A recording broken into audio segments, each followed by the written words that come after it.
İzahlı test 5. sınıf İngilis dili 5. hissə.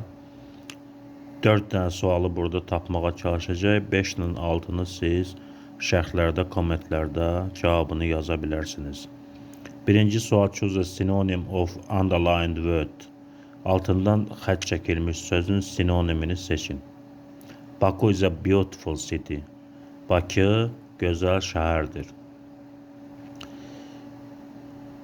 B bəndi new'dur, yeni, sinonimi değil. C bəndi large, geniş. D bəndi modern, müasir. Bu da değil. A bəndi nice'dir. Nice, qəşəng, gözəl. Beautiful sözünün sinonimidir. A bəndi doğru cavabdır. İkinci sual, choose a pair of nouns in the singular. Təkdə olan isimlər cərgəsini seçin.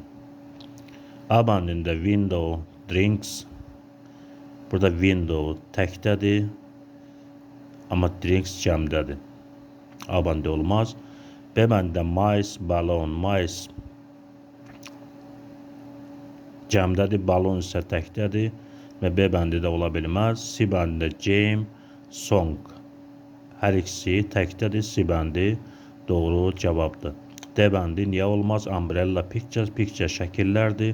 D bəndi picture sözünə görə doğru cavab değil. Doğru cavab C bəndidir. Game və song sözləri, oyun və mahnı. Üçüncü sual, choose a correct articles. Düzgün artikelları seçin.